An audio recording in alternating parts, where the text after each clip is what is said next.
Good day, everybody. This is John Scarborough. I wanted to show a little video here, kind of what we're doing. We're in our driveway here. Right in there, you can tell we got hot wire set up on both sides of it. I'll look over here. The cattle, we've been keeping them over there, and we got a hot wire. It's a temporary wire, but it's been there for quite a while. We're going to end up building a permanent fence somewhere back in there. We got to get the driveway finished. And then over in here, this is something we set up just for a temporary basis, just to get the cattle out in here for a little bit, knocking some of this in. What we've got, we've drawn down from the pond, and you can tell this is still mucky and dirty. I'm probably going to spill that out and let it refill up again. But this is siphoning off the pond, so it's probably just going to be nasty for just a little bit until it can get cleaned up and go back to clear again. But I want to show you kind of what we got going on, just to show people kind of what they can do fairly easy. This is just right here. It's nothing hard about it. But then you come up the line here. This is our pig pen. We don't have any pigs in it just yet. This will not be permanent at all for this right here. In other words, I probably won't water cattle off of this very much. We have pressurized water on the farm, but this is all from the pond. So I can turn this off or back on. Usually I'll just leave this off. I can use it to wash the pig troughs out. Like you can tell, I got that little thing. Just wash their feed trough out from time to time, and then maybe wash my hands or something like that, you know. But for now, it was kind of convenient. It's fairly close. And I just kind of wanted to show it. We don't have the, sorry guys, I put my finger in front of it. We don't have the pressurized water run just yet. And I don't want to run the lines until I get my fence put in, because I don't know exactly where I want to put my fence yet. And I want to be able to get all that done, then run my water lines right where I want them. So this was fairly convenient and easy to do. I can just run that down in there, and that gives them cows some water. But let me show y'all some more back in here.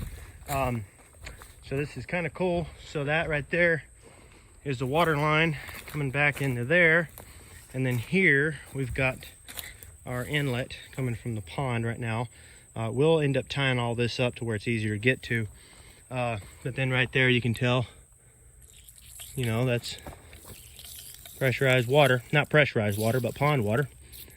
And I've got two different ones there to where they can drink out of, two different heights. Let me climb over here real quick. I'll show you over here. And we'll end up boxing this off before we're all said and done. But you can see where it comes in, and then it tees off and goes that way. And that goes on down to the little water faucet. Gives us water for whatever we want. Oh, keep doing that. All right, and then we come down in here, and then on the other side we have two more nipples. And that's nice cold water coming out of the pond too. Pigs are gonna love that for sure. But that gives us two more lines. But you see what we got here is we got two valves.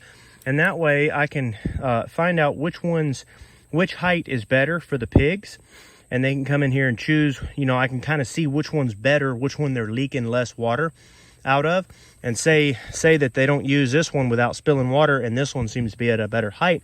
Well, I can reach over here and turn that valve off, and then you just kind of drain that off, and then now you're good, but you're still getting water there. Or vice versa. I can go one way or the other, because a lot of times what pigs will do is they'll still make a mess even with these nipples. And I've seen a lot of people get on there and they'll be like, I just know that pig is getting in there taking turns and just holding that nipple open. And it's like, no, that's not what's going on. What's happening is if a pig is not hitting that nipple at just the right angle, if it's having to bend its head sideways, that water's going to drain out of its mouth. If it's having to pick up too high, it's going to push on it wrong. It might even be spitting some of it back out because it's choking on it a little bit. Not bad, but a little. So whatever. So if it's too low, it's leaning its head wrong. So it's kind of about having just the right height that keeps them from making as bad of a mess, because otherwise they're going to make a mess, you know. You can tell right here I got a little bit of a leak still. I'm gonna have to fix that. That's right there where that little hose union deal, goes in and it threads in right there. I just got a little bit of moisture coming from around there, so I'll have to fix that, but that's not a big deal. And that's kind of what's nice about using these coming off the pond, is it's low enough pressure. I don't really have to worry about any problems, because like you can see this here, y'all can see all the mess that I made here when I was putting all this together. I got my glue out, and I was using some really old glue that was just about expired. And when you get that, it's all kind of stuck together, and it's you kind of have to be careful, and it's really difficult not to make a mess. But if I was doing this on high pressure, it would be a problem. Would kind of, you know, show up here and there. But so far I haven't had any issue. But that kind of explains some of this nasty mess you're seeing. I actually do better than that on most occasions. But anyway, okay, so then what else we did here, you can tell we got that. So let's say that this adjustability, it's hard to know exactly where to put it. You know, so what we did here, you know, and we did all of this with metal right here. So that's tight, okay? We put the plastic here, and we'll end up with a box that will cover this, all of this right here. We'll build a box that covers the valves and stuff so they can't hit that.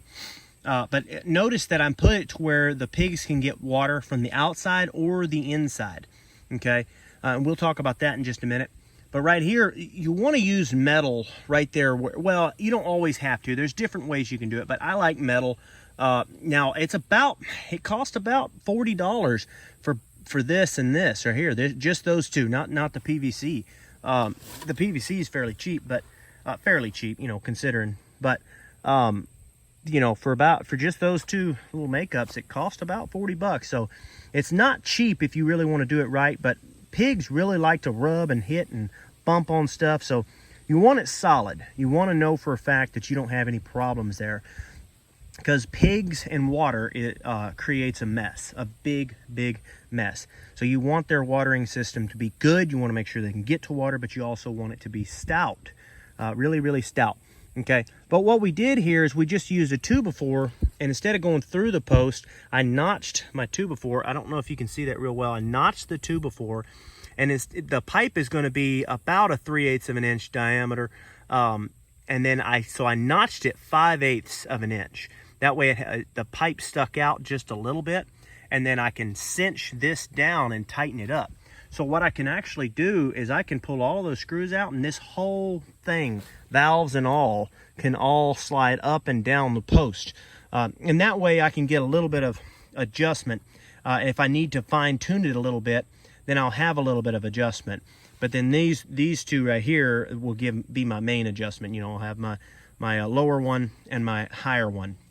Now this is my first time using nipples for waterers, so I don't know just everything about it. I hope that it works well. But anyway, y'all feel free to comment. Y'all know anything about that? We raised pigs quite a bit as kids. Well, I say we, I did it as a little side business. Actually raised boars. People would catch the boars, and then I would keep the babies. And it was a pretty good little niche for me when I was younger. I was about 12 and going on up. But anyway, I did not use this. So I'm kind of excited about using this, but I do know enough about pigs for sure to know that you want that to be solid. So anyway, that's kind of the siphon system. Now I'll kind of show you all up here. The hose is just running. It's just laying on the ground right now. We plan to tie it up.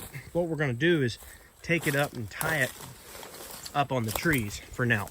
Okay. Now I could bury a line in here and go down and siphon, and I could also hook up to my pressurized water one day, and I may do either one. Okay, now I may do both just as a good backup, but we're going to come up this dam here, and you can see here I got the water, up over the limb and then back down and in the pond, and we'll end up, this is just temporary to get it just to make sure everything works, but then we'll pull it out of there and we'll tie our filter and our float, and that will keep it at just the right height. And once we do that, that water will start coming out clean. So we'll get that done next. Okay, but anyway, so we'll take this hose and we'll keep it above all the pigs' heads. You know, we'll come up and there's the hose, and we'll just bring all that above the pigs' heads. That way they don't have to worry about hitting it. Like I said, I don't really know if it's permanent. If it is permanent, I may bury a line one day. It's very difficult to get back here with a ditch digger, and it's really hard to dig one by hand with all these bamboos. But it may happen one day. We may get back here and dig a line, and we also may run pressurized water to this right now. But for now, this is a really good system. It's not that far from it, so it works out pretty good. So this is the little pig pen. And here's the thing, guys. Let me just say this real quick. The pigs won't be in this pen. We're planning on running them with electric, okay? So they're not gonna be in this pen for very long. They're gonna be in it 2, maybe 4 weeks at the maximum. I'm gonna back up just a little bit so you can see that. So 4 weeks at the maximum, okay, is what we're gonna do. And then, man, I'm thinking more like 2 weeks, but we'll see. Like I said, I've raised pigs quite a bit, but I've never raised them with electric. So we're gonna train them to electric, and then we're gonna try it, and we're gonna hope for the best. So y'all be staying tuned for those videos. We're gonna start putting out videos on pigs and stuff if you are interested in that. If you are interested in that, put it in the comments. Just say pigs, you know, or pigs with a thumbs up or something like that, if you want to see some videos once we get them out there. But anyway, so this is the pig pen. We'll try to show you all a little bit of an update later. Probably try to put some videos out there about training them to electric and stuff.